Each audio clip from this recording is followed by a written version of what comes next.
Vez más fueran conmigo a la primera carta del apóstol Pedro, primera carta del apóstol Pedro, capítulo 3, y vamos a leer los versículos 1 al 7. Asimismo vosotras, mujeres, estad sujetas a vuestros maridos, para que también los que no creen a la palabra sean ganados sin palabra por la conducta de sus esposas, considerando vuestra conducta casta y respetuosa. Vuestro atavío no sea el externo de peinados ostentosos, de adornos de oro o de vestidos lujosos, sino el interno, el del corazón, en el incorruptible ornato de un espíritu afable y apacible que es de grande estima delante de Dios. Porque así también se ataviaban en otro tiempo aquellas santas mujeres que esperaban en Dios, estando sujetas a sus maridos, como Sara obedecía a Abraham, llamándole Señor, de la cual vosotras habéis venido a ser hijas, si hacéis el bien sin temer ninguna amenaza. Vosotros, maridos, igualmente, vivid con ellas sabiamente, dando honor a la mujer como a vaso más frágil y como a coherederas de la gracia de la vida, para que vuestras oraciones no tengan estorbo. La semana pasada, tanto en la mañana como en la tarde, consideramos los primeros 6 versículos de este pasaje en el que Pedro establece cuál es el deber fundamental de las esposas cristianas: someterse a la autoridad de sus maridos. Ahora en el versículo 7, Pedro enfoca su atención en el deber principal o fundamental de los esposos cristianos, de modo que su cuadro del matrimonio pueda ser balanceado. Pero antes de pasar a considerar el texto en sí, quisiera tomar unos pocos minutos para responder una inquietud que puede surgir en la mente de algunos cuando leen este pasaje, sobre todo en la mente de algunas. ¿Por qué Pedro dedica 6 versículos para hablar de la mujer y solo 1 para hablar de los hombres? ¿Hay acaso aquí alguna injusticia? Debemos recordar, hermanos, que toda la Escritura es inspirada por Dios y por lo tanto sería blasfemo pensar que este libro contenga algún desbalance o algún error, ya sea de forma o de contenido. Por otro lado, nosotros vemos en la enseñanza de la Biblia como un todo que usualmente Dios pone un mayor peso sobre los hombres que sobre la mujer. De hecho, otro de los textos claves del Nuevo Testamento en el que se habla de los deberes de la esposa y del esposo es Efesios capítulo 5 versículos 22 al 33. Y en ese pasaje 3 versículos son dedicados a la mujer y 8 son dedicados al hombre. Generalmente hay una demanda mayor sobre el hombre, no sobre la mujer. ¿Por qué entonces esa diferencia tan marcada en Primera de Pedro capítulo 3? Cuando nosotros leemos nuestro texto en su contexto, vemos de inmediato cuál es la razón que movió a Pedro a considerar la parte de la mujer más extensamente. Recuerden, hermanos, que Pedro está escribiendo a cristianos que se encontraban en este momento enfrentando mucha hostilidad, sobre todo de parte de aquellos que estaban en autoridad sobre ellos. En el contexto específico del hogar, eran las esposas cristianas casadas con inconversos las que estaban sufriendo esta situación y las más necesitadas de instrucción en ese sentido. Por cuanto las esposas no son una autoridad sobre los esposos, no era necesario en este contexto dedicar tanto tiempo a ellos. Sin embargo, como la Escritura es balanceada en todos los asuntos que trata, Pedro, de todos modos, dedica una porción a los esposos en el texto, probablemente con el propósito de proveer el balance necesario a los matrimonios de la iglesia. De todos modos, como veremos de inmediato, este breve texto, el versículo 7 de Primera de Pedro 3, es bastante denso en lo que concierne al deber de los esposos en su relación con sus esposas. Así que si bien es cierto que la parte que corresponde a las esposas es más extensa, podemos decir que la parte que le corresponde a los hombres es más intensa.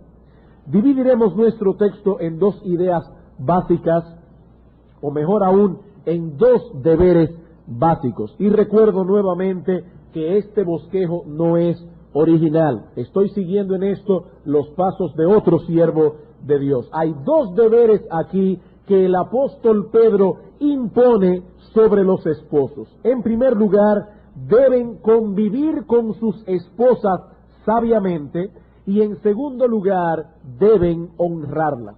Estos son los dos deberes que estaremos considerando juntos en esta mañana. En primer lugar, entonces, los esposos deben convivir sabiamente con sus esposas. Leo una vez más el versículo 7. Y vosotros, maridos, igualmente, o también podemos traducir asimismo, vivid con ellas sabiamente, dando honor a la mujer como a vaso más frágil y como a coherederas de la gracia de la vida. Lo primero que quisiera notar en el texto, hermanos, es el uso de la palabra asimismo o igualmente, que también aparece en el versículo 1 al tratar sobre las mujeres. Esto indica que Pedro continúa hablando en el mismo contexto general de la carta. Recuerdo nuevamente, él está escribiendo a creyentes que estaban siendo maltratados y vejados debido a que su estilo de vida era radicalmente distinto al estilo de vida de los paganos.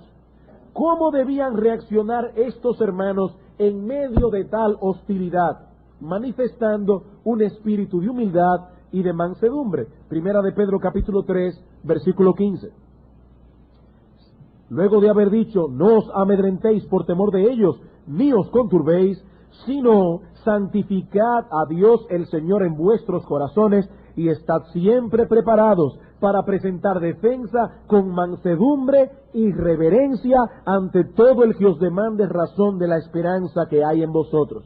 En todas vuestras relaciones ciudadanas debéis manifestar humildad y mansedumbre aún en medio de la hostilidad. Los creyentes en general manifestarían ese espíritu sometiéndose a los gobernantes, los siervos sometiéndose a sus amos, las esposas sometiéndose a sus esposos. Bueno, ¿y qué de los esposos? Ahora Pedro dice a los esposos cómo habría de manifestarse en ellos ese mismo espíritu manso y humilde que se recomienda a las esposas. Aún estando ellos en autoridad sobre sus esposas, ellos deben manifestar ese espíritu de humildad y de mansedumbre. Es por esa razón que el texto comienza diciendo, vosotros maridos igualmente. No que vosotros igualmente deben estar sometidos a sus esposas. No, ellas deben manifestar la humildad sometiéndose a ustedes. Ustedes igualmente deben manifestar humildad gobernándolas con sabiduría. Deben manifestar esa humildad en el ejercicio de la autoridad con que Dios los ha investido. Y hermanos, no podemos acercarnos al estudio de este texto si no lo hacemos desde esta perspectiva. De acuerdo al contexto general en que este pasaje aparece, debemos entender que es imposible para un esposo vivir sabiamente con su esposa y darle honor, a menos que ese espíritu de humildad, a menos que ese espíritu de mansedumbre no se encuentre presente. Habiendo visto entonces el marco de referencia en el que ocurre esta exhortación, quiero que veamos tres cosas en relación con el primer deber. Tres preguntas. ¿Qué significa vivir sabiamente con la esposa? 2. ¿Cómo podemos cumplir con este deber? 3. ¿Cómo se manifestará que estamos cumpliendo con este deber? Veamos entonces, en primer lugar, ¿qué significa vivir sabiamente con la esposa? Esa frase puede ser traducida también, vivid con ellas con conocimiento. La idea que está en la mente de Pedro es que el esposo debe conducirse en su hogar con prudencia, en una forma sabia e inteligente, sobre todo en lo que concierne a su relación con su esposa. Y para que tal cosa pueda ser posible, todo marido cristiano tiene el deber, escuchen bien hermanos la palabra, el deber, la obligación de conocer la naturaleza femenina en general y de conocer a su esposa en particular. Eso es lo que significa vivir con ella con conocimiento. Conociendo la naturaleza femenina en general y conociendo a su esposa en particular. Queridos hermanos, la mujer no es igual al hombre. Ella es distinta tanto física como emocionalmente. Y todo marido cristiano tiene el deber, repito, la obligación de convivir con su esposa, no exigiendo que ella se comporte y reaccione como un hombre, sino entendiendo y aceptando las diferencias fundamentales que hay en ella por ser una mujer. Ahora noten, hermanos, que esto no es una sugerencia, que esto no es una opción, esto es un deber. Un deber que solo puede ser cumplido en el contexto de la humildad y en el contexto de la mansedumbre. No hay ninguna excusa válida para que un marido no viva con su esposa sabiamente. Ninguna excusa, ya que de acuerdo al contexto de este pasaje, el obstáculo para que un marido viva con su esposa sabia y prudentemente, el obstáculo es la arrogancia, el orgullo, la falta de humildad y la falta de mansedumbre. No puedes excusarte, marido, diciendo que no viste ese patrón en tu casa. El texto no dice, maridos, vivid sabiamente con vuestras esposas. Claro, excepto si tu padre no vivió sabiamente con tu madre. No, el texto no contiene ninguna excusa. Allí dice simplemente, maridos, ¿tú eres marido? Bueno, este deber es para ti. Maridos, vivid sabiamente con sus esposas. Es vuestra responsabilidad vivir con ellas prudentemente. Es vuestra responsabilidad tratarlas con sabiduría. Es vuestro deber conocer la naturaleza femenina en general. Es vuestro deber conocer a vuestras esposas en particular. Este es, queridos hermanos, el deber que Dios pone sobre nosotros como esposos cristianos. No hacer eso es transgredir la ley de Dios, es pecar contra Dios. Se trata de un pecado tan grave que nuestras oraciones serán estorbadas si pasamos por alto este deber. Segunda pregunta, ¿cómo podemos cumplir este deber? Ya hemos visto el deber. ¿Cómo podemos cumplirlo? Bueno, lo primero que debemos hacer es humillarnos a nosotros mismos. Lo primero que debemos hacer es humillarnos a nosotros mismos. No debemos olvidar que ese es el contexto del pasaje. ¿Saben por qué muchos maridos son ignorantes con respecto a la naturaleza femenina? ¿Saben por qué muchos maridos no conocen a sus esposas? Porque viven tan centrados en sí mismos que no se han dedicado a conocerlas. Porque están tan ocupados en las cosas importantes de su mundo masculino que viven completamente alejados del mundo femenino en el que vive su mujer. Queridos hermanos, para aprender hay que ser enseñable. Y para ser enseñable hay que ser humilde. Si has de vivir con tu esposa sabiamente, debes ser lo suficientemente humilde como para introducirte en el kindergarten de la vida matrimonial. Tienes que dedicarte a aprender, tienes que tener el interés de aprender. Y cuando tu esposa viene a ti con una queja, cuando tu esposa viene a ti con una inquietud, no le abres una boca de este tamaño porque tú quieres aprender. Tú quieres aprender. La pregunta que nos hacemos ahora es ¿cómo? ¿Cómo? El ser humilde y manso nos ayudará a tener una disposición enseñable. Pero ¿qué debo hacer para poner en práctica o para hacer en la práctica? ¿Qué puedo hacer en la práctica para conocer cada vez mejor a mi esposa? Bueno, la respuesta es muy sencilla. Lo mismo que tú haces para conocer a las personas. Lo mismo que tú haces para conocer a las personas. ¿Cómo conocemos a las personas? Nos relacionamos con ellas, nos interesamos en su vida, ¿Le hacemos preguntas? ¿Observamos y analizamos sus reacciones? Se trata de un proceso natural y continuo que dura toda la vida. Y es de ese mismo modo que tú conoces a tu esposa. Noten, hermanos, que el texto dice, vivid con ellas sabiamente. Hay dos cosas implicadas aquí. Debes vivir con ellas y debes hacerlo sabiamente. Si no vives con ella, no podrás tratarla con sabiduría. Ahora, ¿qué significa vivir con ella? Bueno, vivir con ella es mucho más que compartir el mismo techo. Es estar con ella, interesarte en ella, hacerle preguntas, observar y analizar sus reacciones, las mismas cosas que hacemos para conocer a otros. El marido debe dedicar tiempo para estar con su esposa, de lo contrario no podrá conocerla y estará pecando continuamente contra Dios al vivir con ella como un ignorante. Para conocer a nuestras esposas debemos convivir realmente con ellas, sacar tiempo para estar con ellas, conversar con ellas, razonar con ellas. Algunos maridos parecen vivir en un hotel. En un hotel nadie conversa con los desconocidos que viven bajo el mismo techo. Comen en el mismo restaurante, caminan por los mismos pasillos, pero nadie se preocupa por nadie.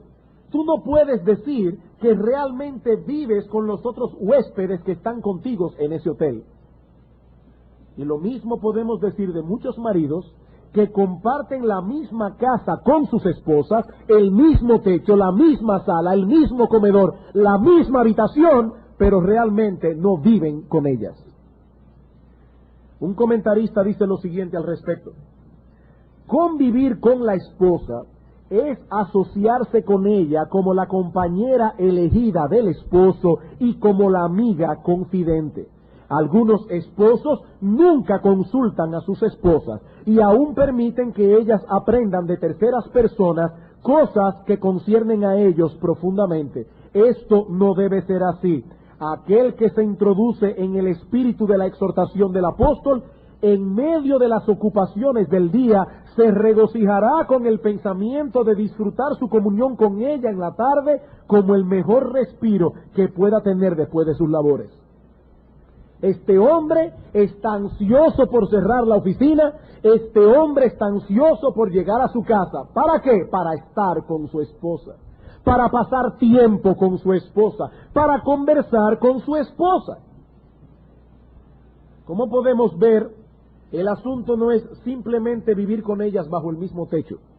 Debemos dedicar tiempo para estar con nuestras esposas, para hablar con ellas, para preguntarles cómo se sienten, para observarlas cómo reaccionan.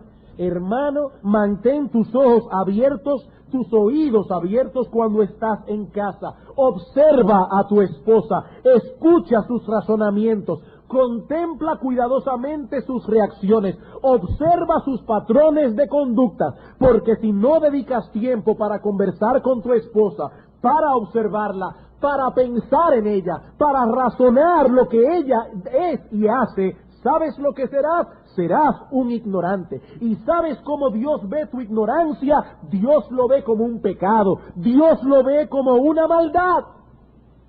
Es tu ignorancia lo que se está interponiendo entre tú y Dios cuando pretendes llegar delante de su trono en oración. Hemos visto entonces cuál es el significado de la exhortación y cómo podemos llevarla a cabo. Veamos ahora en tercer lugar, ¿cómo se manifestará que estamos viviendo sabiamente con nuestras esposas? ¿Cómo yo puedo saber que estoy viviendo sabiamente con mi esposa? Hay dos cosas que un marido sabio producirá en su esposa: sentido de apreciación y seguridad. Sentido de apreciación, inseguridad. Y seguridad, no inseguridad. Cuando un marido vive con su esposa sabiamente, en la generalidad de los casos, la hará sentirse apreciada y la hará sentirse segura. Si una mujer no se siente apreciada por su marido y no vive segura a su lado, es muy probable que ese marido no esté viviendo con ella sabiamente. Ahora veamos estas dos cosas por separado. En primer lugar, un marido sabio hará que su esposa se sienta apreciada por él. Mi hermano, piensa por un momento que toda la vida de tu esposa está absorbida en ti, que toda la vida de tu esposa gira en torno a ti. Ella debe someterse a ti, ella debe vivir para ti, ella debe ser tu ayuda idónea. Cuando esa mujer cuya vida está absorbida en ti, dedicada a ti, no se siente al mismo tiempo apreciada por ti, eso quebranta en ella una fibra muy sensible de su sensible corazón. Por eso se siente herida cuando tú olvidas su cumpleaños. Por eso se siente ofendida cuando olvidas que es el Día de las Madres, cuando olvidas que es el aniversario de bodas. ¿Sabes por qué? Porque todas esas cosas envían a ella la señal de que realmente no la aprecias. Y quizás estás pensando allí en tu silla que estos pequeños detalles son tontos. Si tú estás pensando así, entonces es seguro que tú estás violando este mandamiento. Tú no conoces a tu esposa, ni conoces a la mujer. Ese tipo de pensamiento revela que tú no conoces a las mujeres en general y que tampoco conoces a tu esposa de manera particular. Mi hermano, es tu deber comunicar verbalmente a tu esposa que la aprecias. Es tu deber tener gestos con ella que sean consecuentes con ese aprecio que tú dices tenerle. No estamos hablando aquí de regalos que están por encima de tus posibilidades. Estamos hablando de pequeños detalles a través de los cuales manifestarás a tu esposa que la aprecias. Es deber de ella someterse a ti y vivir para ti, aun cuando estas cosas no estén presentes. Ellas no pueden excusarse en tu tosquedad y en tu ignorancia para desobedecer lo que Dios les manda en este mismo texto. Pero a ti, mi hermano, esposo cristiano, Dios te manda vivir sabiamente con tu esposa, y eso implica vivir con ella bajo un clima de apreciación. Y yo te pregunto, ¿cuándo fue la última vez que mostraste tu apreciación a tu esposa con un tal vez pequeño pero sincero detalle? ¿Qué tan frecuentemente haces eso? ¿Qué tan frecuentemente le haces ver a tu esposa lo mucho que la aprecias? ¿Qué tan frecuentemente buscas la forma de hacérselo saber? Hermano, cuando un hombre es sabio viviendo con su esposa, esa mujer se siente apreciada. Cuando una mujer no se siente apreciada por su marido, no se siente valorada por su marido, es muy probable que ese hombre no esté viviendo sabiamente con su mujer. Y te voy a poner aquí la misma prueba de fuego que pusimos a las esposas la semana pasada. Pregúntaselo a tu esposa. Cuando llegues a la casa hoy, siéntate con ella y dile: mi amor, tú oíste lo que el pastor predicó, yo quiero saber una cosa de ti. Honestamente, tú sientes lo mucho que yo te aprecio. Te hago yo ver claramente que tú eres para mí algo sumamente importante y valioso. Pregúntaselo. Y luego amárrate los pantalones para ver lo que ella te va a responder. Pero es nuestro deber no solo hacer que nuestra esposa se sienta apreciada, sino también que se sienta segura, que se sienta segura. El domingo pasado vimos que las esposas cristianas deben ejercitarse en la gracia de confiar en Dios, por cuanto ellas son la parte dependiente y más vulnerable del matrimonio. Es el deber de ellas luchar en contra del temor. Pero hermanos, esposos, es nuestro deber, si hemos de vivir con ellas sabiamente, crear en nuestros hogares no solo un clima de apreciación, sino también un clima de seguridad. Debemos hacerlas sentir seguras. ¿Seguras en qué?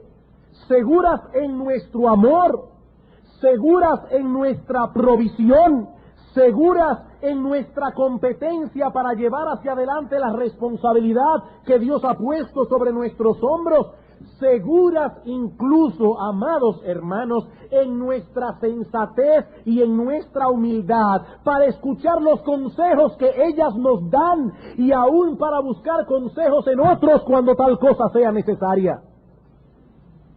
Hermanos, nadie es autosuficiente. No hay ningún marido que lo sepa todo.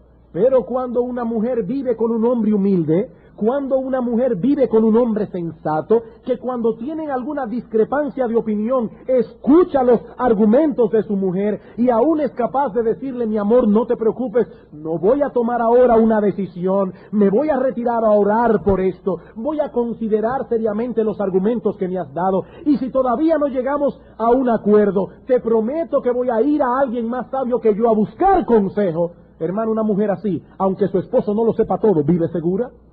Vive segura porque vive con un hombre enseñable. No con un terco, no con un hombre obstinado, no con un llanero solitario que dice: aquí se van a hacer las cosas como yo diga y nadie se puede meter en mi casa. Cuando una mujer vive con un hombre así, esa mujer vive insegura. Vive insegura. Hermanos, ellas dependen de nosotros. Y por lo tanto es nuestro deber hacerlas sentir seguras bajo nuestro liderazgo. Y eso requiere de algunas cosas.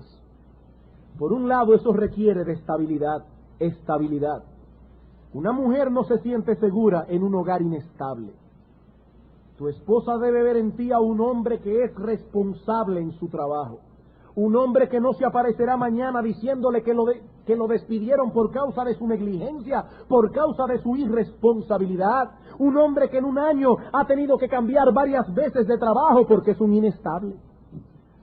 Sí, hermanos, hay veces que por causas providenciales que están ajenas a nosotros, esas cosas pasan. Y cuando la esposa sabe que su esposo es un hombre responsable, que su esposo no es un hombre negligente, y que aún así ha tenido varios problemas en su trabajo, esa mujer lo toma tranquilamente, porque sabe que esas cosas han venido de la mano de Dios. Pero cuando esa mujer sabe que a su esposo lo botaron del trabajo por ser un vago, por ser un hombre negligente, por ser un hombre irresponsable, todas esas cosas ponen inseguridad en el corazón de una mujer. Por otro lado, eso requiere de un clima donde ella se sienta segura de tu amor, segura, totalmente segura de dónde está tu corazón. Mi hermano, siente tu esposa que la amas por quien ella es. Trabajas diligentemente en hacerle saber que la amas. Ay, pastores, que yo soy medio seco para ese tipo de cosas, yo no tengo mucha labia, yo no soy una gente así. Bueno, mira, mi hermano, lee en oración el Cantar de los Cantares. Lee en oración Cantar de los Cantares, para que el Espíritu Santo te enseñe a través de su palabra lo que es un hombre enamorado de su esposa, expresándolo verbalmente. Cuando nosotros leemos Cantar de los Cantares, nosotros tenemos allí a un hombre que indudablemente conocía la naturaleza femenina. En el capítulo 2, versículo 2, dice este hombre: como el lirio entre los espinos, así es mi amiga entre las doncellas. Y es una conversación entre ella y él. Él le está diciendo: mira, mi amor, tú eres como una flor en medio de una mata de guasábara. Eso es lo que le está diciendo en buen dominicano. Por más mujeres hermosas que hay en Israel, tú eres una flor en medio de los espinos. Cantares capítulo 4, versículo 1, he aquí que tú eres hermosa, amiga mía, he aquí que tú eres hermosa, tus ojos entre tus guedejas como de paloma, tus cabellos como manada de cabras que se recuestan en las laderas de Galaad. Versículo 7, toda tú eres hermosa, amiga mía, y en ti no hay mancha. Este hombre no tenía ojos para arrugas, no tenía ojos para nada, él no veía mancha en su mujer. Versículo 9, prendiste mi corazón, hermana, esposa mía, has apresado mi corazón con uno de tus ojos, uno solo fue suficiente, con una gargantilla de tu cuello, cuán hermosos son tus amores, hermana, esposa mía, cuán mejores que el vino tus amores y el olor de tus ungüentos que todas las especias aromáticas. Oigan, hermano, una mujer que vive con un hombre así, ¿sí tiene que sentir segura? Segura. Esa mujer sabe que ese hombre no tiene ojos para más nadie que no sea para esa mujer. Algo más, ella debe sentirse segura en tu provisión. Ella depende de ti.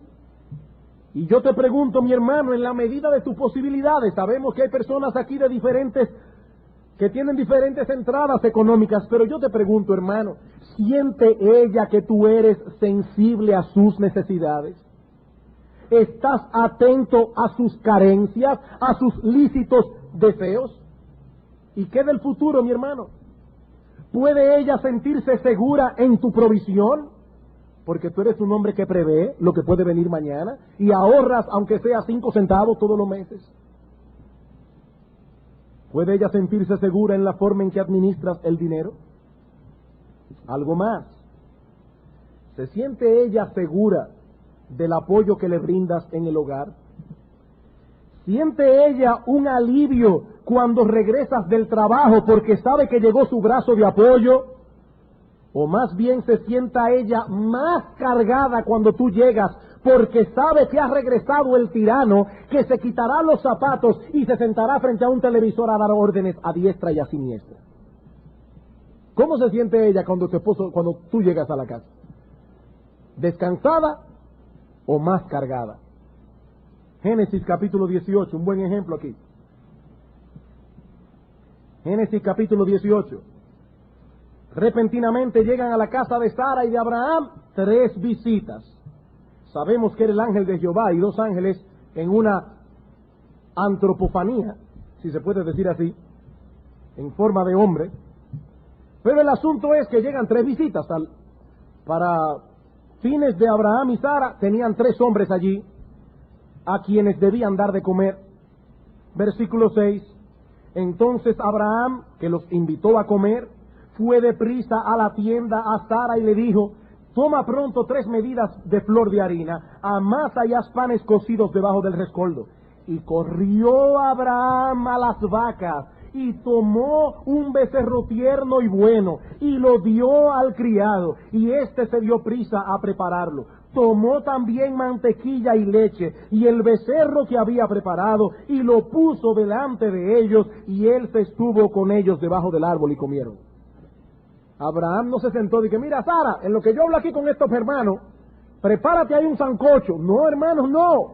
Este hombre fue corriendo: mira, Sara, hazte una comida de esto y no te preocupes, yo voy a hacer el resto. Se fue a buscar la vaca, se fue a buscar el pan, la mantequilla. Eso es lo que hace un hombre piadoso cuando llega a su casa. Y un hombre así hace sentir a su esposa segura. Hermanos, debemos meditar en estas cosas si de veras queremos vivir con nuestras esposas sabiamente. Debemos conocer la naturaleza femenina en general, debemos conocer a nuestra esposa en particular, y cómo sabemos que estamos viviendo con ellas sabiamente, si ellas se sienten apreciadas y si se sienten seguras. Pero esa es solo la mitad del camino.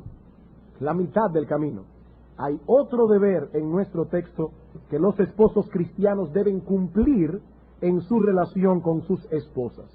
No solo deben vivir con ellas sabiamente, sino que deben dar honor a sus esposas.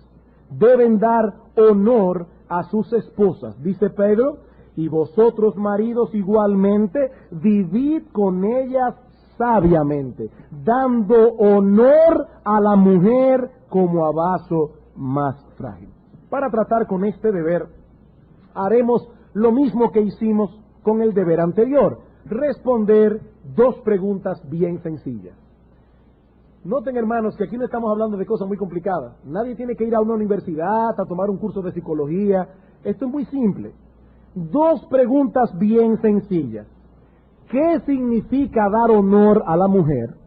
Y en segundo lugar, ¿por qué debemos dar honor a la mujer? ¿Qué significa dar honor a la mujer? Para responder esta pregunta, tenemos que tratar con el significado mismo de la palabra honor. En nuestro idioma, cuando hablamos de algo o de alguien honorable, generalmente nos referimos a algo o a alguien que posee cierta reputación o que ocupa una posición de honor. Por ejemplo, Ustedes nunca escucharán en una corte que el abogado se dirige al juez diciendo, fíjate Johnny. No, no. ¿Cómo le dicen? Honorable magistrado. No lo llama por su nombre.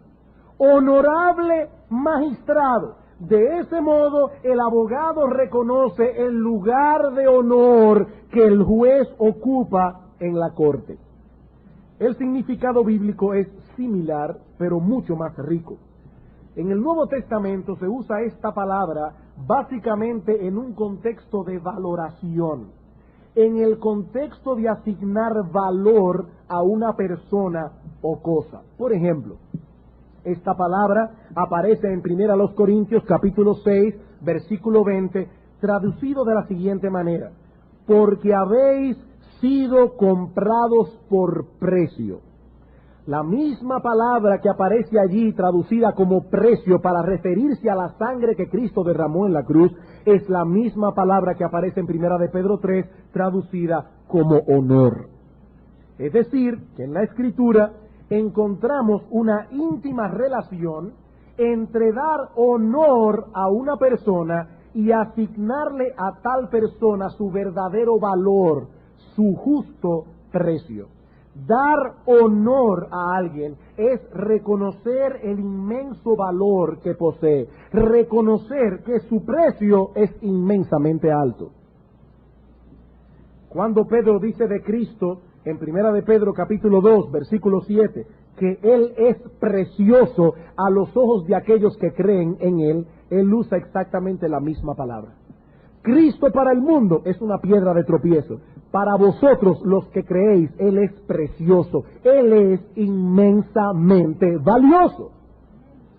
Cuando Pedro nos dice que debemos dar honor a nuestras esposas, se está refiriendo a la forma en que nosotros debemos tratarlas en consonancia con el valor que ellas poseen. Una forma especial. Si consideramos a nuestras esposas como personas que poseen un inmenso valor para nosotros, entonces debemos tratarlas en consonancia con ese valor.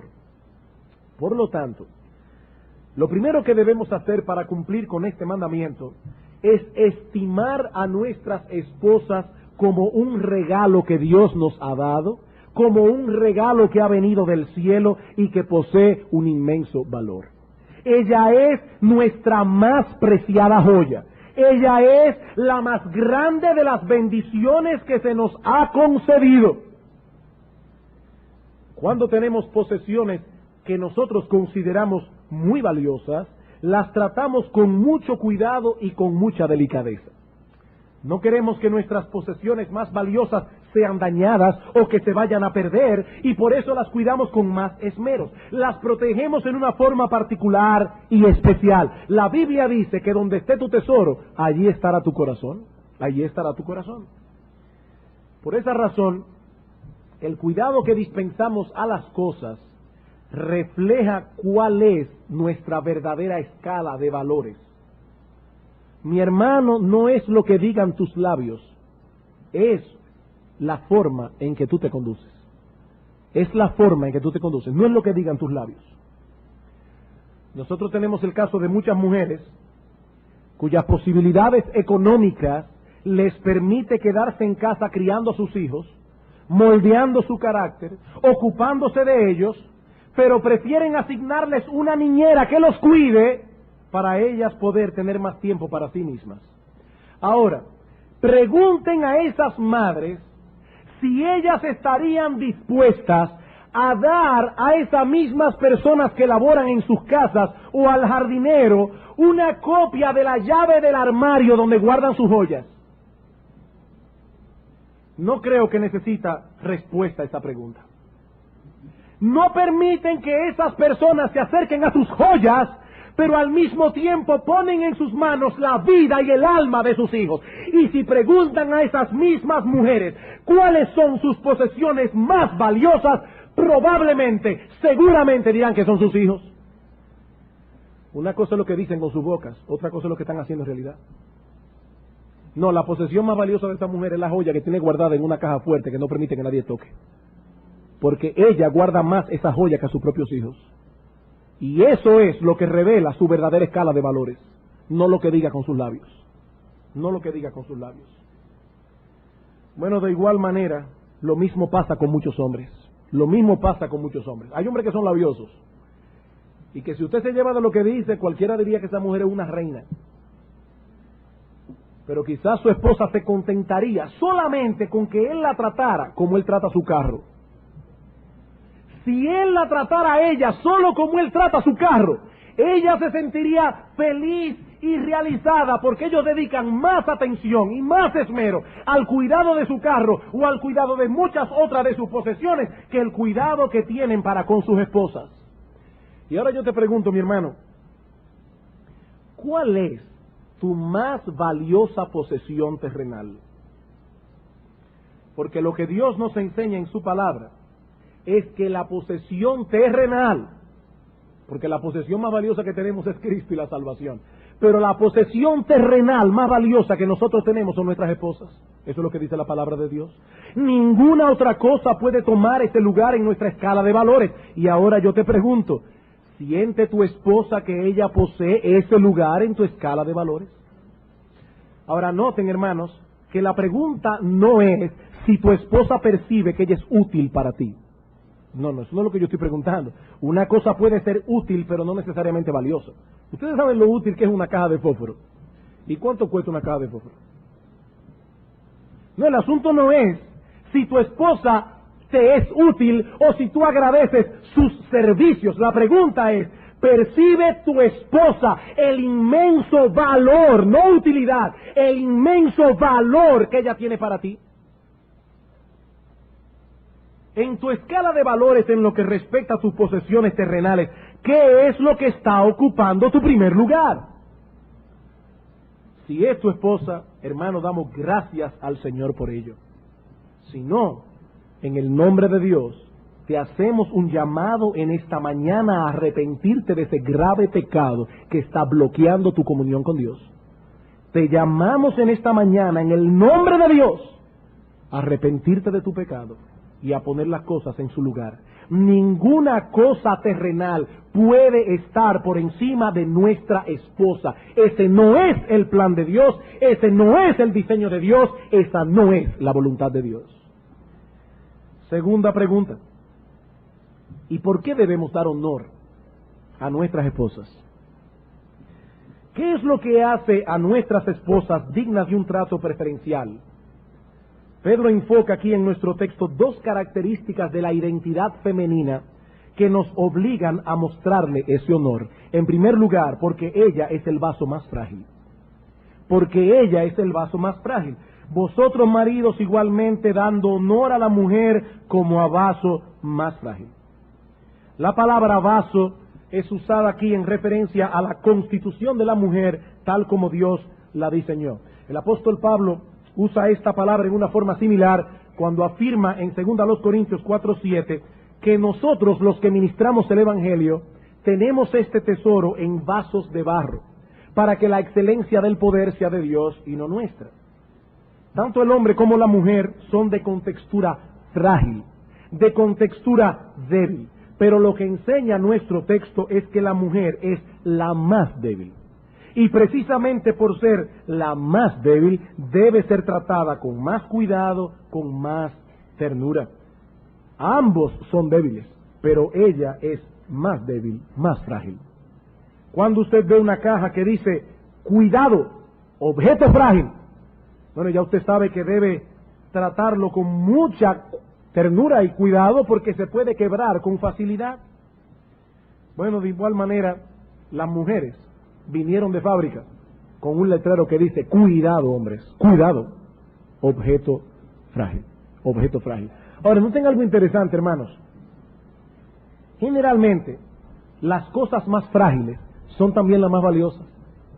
Las cosas más frágiles usualmente son las más valiosas. ¿Qué es más valioso? ¿Una taza de porcelana china o una taza de plástico? ¿Qué es más valioso? Bueno, obviamente la taza de porcelana china. ¿Y cuál es más frágil de las dos? Obviamente la porcelana. Su fragilidad no elimina su valor, por el contrario, lo aumenta. Por eso tratamos con más delicadeza la taza de porcelana china. Cuando Pedro nos dice que debemos dar honor a la mujer porque ella es el vaso más frágil, lo que está diciendo es que debemos tratarla de acuerdo a ese valor y a esa fragilidad que ella posee. Ella es como esa taza de porcelana china que debe ser tratada con más delicadeza que la que tenemos al manejar un sartén de cocina. Ella es frágil. Y una vez más yo te pregunto, mi hermano, ¿cómo se siente tu esposa? ¿Como una taza de porcelana china o como un sartén? Pregúntaselo esta tarde cuando llegues a tu casa, mi amor, ¿cómo tú te sientes con mi trato? ¿Como un sartén de cocina o como una taza de porcelana? Y saben, hermanos, ¿qué es lo peor de todo? Que muchas mujeres, en nombre de la famosa liberación femenina, preferirían que la traten como un sartén y no como una porcelana. Por eso levantan pesas, hacen ejercicio fisiculturista, y usted la ve de espalda, peladita así casi a rape, con un cuerpo que usted hasta miedo le da, porque parecen hombres. Hermanas, que vuestra fragilidad no las intimide, fue Dios que las creó así, y es allí precisamente donde radica vuestro valor, en ser femeninas. Eso no las denigra, sino que más bien es vuestra gloria. La fragilidad de la porcelana china es lo que le concede esa gloria que no posee la taza de plástico ni el sartén de la cocina. Y es esa fragilidad la que Pedro toma en cuenta a la hora de ordenar a los esposos que traten a sus esposas en una forma especial. Cuando un hombre no trata a su esposa como un objeto valioso, ese hombre está abusando, es un abusador, porque está maltratando un objeto que es más frágil que él. Ese hombre es un abusador. Ahora bien, ¿en qué sentido son las mujeres más frágiles que los hombres? En dos sentidos. Primero, son más frágiles en su contextura física. Son más frágiles en su contextura física. Es indudable que hay algunas mujeres que son más fuertes físicamente que algunos hombres. Pero tal cosa no elimina, no cambia la realidad de que Dios ha creado a la mujer con una contextura física más frágil que la del hombre. Y por ello, generalmente, ellas son más débiles. Y precisamente por cuanto son más débiles, los esposos cristianos tenemos la responsabilidad de proteger a nuestras esposas, de tratarlas con ternura y de tratarlas con caballerosidad. Hermanos, a mí no me importa si ya pasó de moda que un hombre le abra la puerta a su mujer. Eso es parte de lo que Pedro está diciendo aquí. Eso es parte de lo que Pedro está diciendo aquí. Cuando su esposa llega del supermercado con un montón de fundas, y usted está tranquilamente leyendo su periódico y no mueve un dedo, usted está abusando de su mujer. Está abusando de su mujer. Ella es más frágil. Y ni hablar de que soy un ruido en la sala y usted la despierte para que vaya a ver. Eso sería el colmo. Eso sería el colmo. Nosotros estamos allí para proteger a nuestra esposa. Para eso fue que Dios nos dio el cuerpo que nos dio. Ay, pastores, que yo soy medio enclenque. Haga ejercicio, haga algo. Pero usted debe tratar a su esposa de acuerdo a lo que Pedro dice aquí. Ella es el vaso más frágil. Y Dios le puso un hombre al lado para que la defienda, para que la proteja, para que actúe como un hombre al lado de su mujer. Pero no solo eso. Ella también posee un alma más frágil. Un alma más frágil. No solo su cuerpo es más frágil, sino también su alma. Hermanos y hermanas, la femineidad no solo es una característica del cuerpo. No es que las mujeres son mujeres por cómo se ven por fuera, es que son mujeres por dentro. Es que ellas razonan como mujeres, piensan como mujeres. Ellas tienen un alma más frágil. Eso no quiere decir que la mujer es menos inteligente. Eso no quiere decir que posee una voluntad más débil, a veces tiene una voluntad más fuerte. No quiere decir que posee menos discernimiento espiritual. De paso, muchas veces las mujeres ven cosas que a nosotros los hombres se nos pasan de noche. Eso no quiere decir que poseen una menor firmeza de carácter, no. Lo que queremos decir es que la mujer, al tener un alma más frágil, se hiere con más facilidad. se atemoriza con más facilidad, posee una tendencia más fuerte a sentirse frustrada, sus emociones se quiebran más fácilmente y por esa misma razón la mujer es más vulnerable y eso pone sobre nosotros la responsabilidad de proteger sus almas así como protegemos sus cuerpos. ¿Estás trabajando tú, mi hermano, en fortalecer la salud del alma de tu esposa?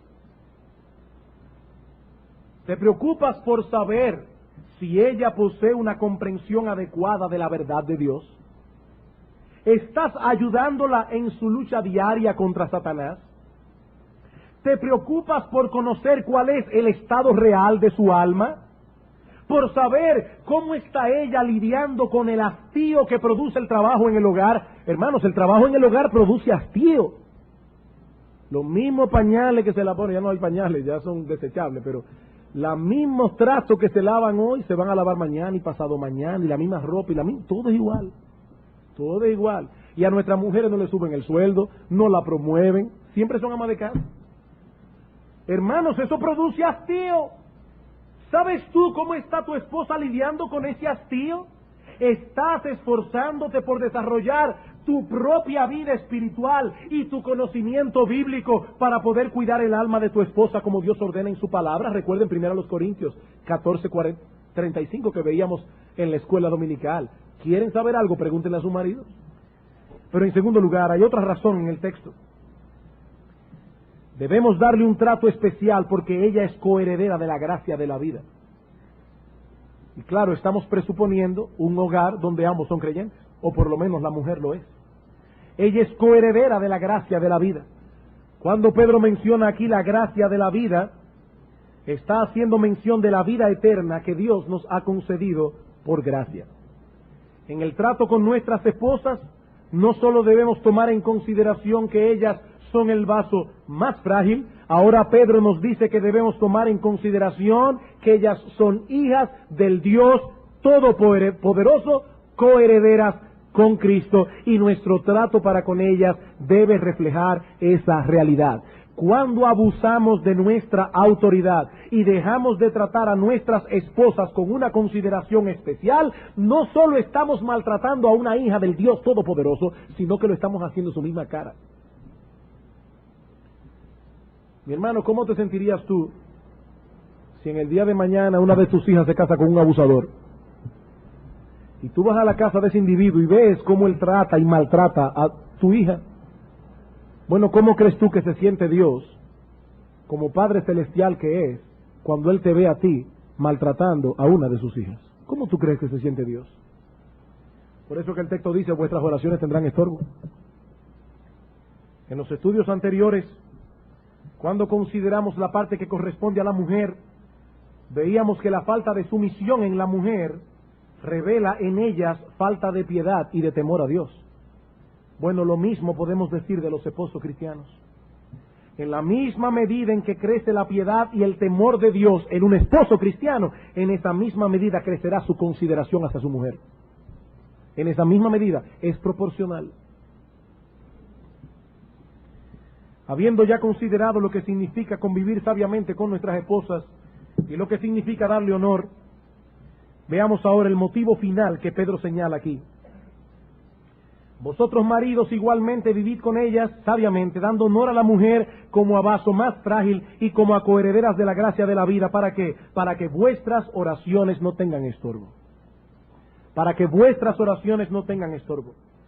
El uso del plural que hace el apóstol en nuestro texto nos hace pensar que la referencia aquí no es a la oración particular del esposo, aunque podemos estar completamente seguros de que eso está incluido, pero es muy probable que Pedro esté haciendo referencia más bien a la oración familiar, a la oración del esposo con la esposa, a la oración de toda la familia reunida en torno a la persona de Dios, para que vuestras oraciones como familia y sobre todo como esposo y esposa no tengan estorbo. Si es así, y hay buenos indicios para suponer que es así, primero él está presuponiendo que la devoción en familia debe ser algo normal en un hogar cristiano. Y segundo, está presuponiendo que esa devoción en familia será estorbada, obstaculizada, cuando el marido no viva sabiamente con la esposa y cuando el marido no esté tratándola con la consideración debida. ¿Saben, hermanos, por qué muchos cristianos no oran con sus esposas? No es por falta de tiempo. No es por falta de tiempo. Es por la cantidad de resentimiento que existe entre ellos. Es porque ella no lo respeta como cabeza espiritual. Es porque él tiene una conciencia que lo acusa. Lo acusa. La forma en que él trata a su esposa se ha convertido en una pared más grande que la muralla china o el muro de las lamentaciones. Hermano, tú oras con tu esposa. ¿Te has ocupado de crear un clima de paz en tu casa que te permita hacer eso en una forma sistemática? Tú clamas ser un esposo cristiano. La Biblia dice que si alguno no provee para los suyos y mayormente para los de su casa, ese hombre ha negado la fe y es peor que un incrédulo. Ahora, yo sé que este texto se refiere primariamente a la provisión material, pero ¿acaso no toma Dios más cuidado de nuestra vida espiritual? Si Él está preocupado porque proveyamos a nuestros hijos y a nuestras familias lo material, ¿acaso no se preocupará aún más porque le proveamos lo espiritual? Sabemos si un esposo cristiano está viviendo sabiamente con su esposa y está tratándola adecuadamente por la vida de oración que ellos han podido desarrollar como familia. Para concluir, quisiera traer dos breves palabras de aplicación, muy breves. En primer lugar, quisiera dirigirme a los creyentes que se encuentran aquí reunidos, esposos y esposas. Queridos hermanos, en los últimos sermones nos hemos detenido a considerar distintos aspectos de la vida matrimonial. Seguramente todos aquí, comenzando por mí, todos aquí, tenemos cosas que evaluar, tenemos cosas que cambiar, pecados de los cuales arrepentirnos. No olvidemos en ese contexto lo que decíamos el domingo pasado. En Dios no solo hay perdón para los pecados ya cometidos, sino que también tenemos su gracia a nuestra disposición para cambiar de rumbo. Mi hermano, si Dios ha venido a ti en esta mañana y te ha herido y te ha convencido de pecado, dale gracias a Dios por ello. Llega a tu casa, pídele perdón a Dios, pídele perdón a tu mujer y no olvides que la sangre de Jesucristo nos limpia de todo pecado y que su gracia es suficiente para nosotros. No olvides eso. Y quiera Dios poner en las esposas que componen esta congregación el peso de ser modelos vivientes de las cosas aquí escritas en cuanto a ellas, independientemente de la obediencia de sus esposos. Y que los esposos pongan todo su empeño en vivir a la altura de la responsabilidad que Dios ha puesto sobre sus hombros, independientemente de la obediencia de sus esposas. Y a las personas que nos visitan, también unas breves palabras y ya con esto sí termino. Mi amigo, no pienses que un buen matrimonio puede construirse sin la ayuda de Dios. La Biblia dice que si no es el Señor quien edifica la casa, es en vano el trabajo de los edificadores. Trabajar estas cosas que hemos mencionado aquí en tus propias fuerzas y conforme a tus propios criterios, eso es arar en el mar. Si no es Dios quien edifica la casa, mi amigo, tú estás trabajando en vano. Y no pienses que tener la ayuda de Dios consiste en dar a tu hogar un barniz religioso, asistir a ciertos retiros familiares o poner un letrero que diga Dios está en cada rincón de esta casa. No, mi amigo, no se trata de un asunto tan simple, se trata más bien de que vengas a Cristo en arrepentimiento, para que por medio de la fe en Él seas reconciliado con Dios. Se trata de arrepentirte de tus pecados, dar media vuelta y determinar, dejar de vivir para ti mismo, conforme a tus propios criterios, dar media vuelta y comenzar a vivir para Dios, conforme a la voluntad de Dios. Se trata de dejar de confiar en ti mismo, de dejar de confiar en tu religión, de dejar de confiar en tu decencia y confiar enteramente en la justicia de Jesucristo y en el pago que Él hizo en la cruz del Calvario para salvar a los pecadores. Hasta tanto un hombre o una mujer no se reconcilian con Dios por medio de Cristo, no podrán tener paz en su alma y tranquilidad de conciencia, ni mucho menos tendrán la disposición y la capacidad que se necesita para obedecer a Dios. Y cuando una persona no tiene paz en su alma, tranquilidad de conciencia, ni quiere obedecer a Dios, nada será en su vida lo que debe ser, ni su matrimonio, ni nada, nada. Mi amigo, no te invitamos a venir a Cristo para que se arregle tu matrimonio. No te confundas, mi amigo. Te invitamos a venir a Cristo para que por medio de Él conozcas al único Dios verdadero. Para que por medio de Él todos tus pecados sean perdonados y para que obtengas en Cristo la vida eterna. Pero te decimos todas estas cosas para que no pienses que estas directrices que se han dado respecto al matrimonio pueden ser implementadas en tu vida con solo quererlo. Ven a Cristo, mi amigo, seas casado, seas soltero, porque seas casado o soltero, tú necesitas del perdón que solo hay en Él. Vamos a orar.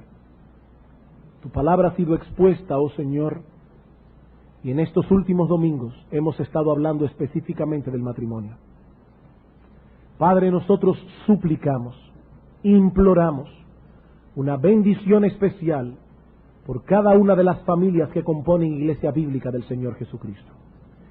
Pedimos, oh Señor y Dios nuestro, que cada una de estas familias sean un modelo, un reflejo viviente de las cosas que Pedro escribió en este texto. Que las esposas sean conocidas por ser mujeres sujetas a sus maridos.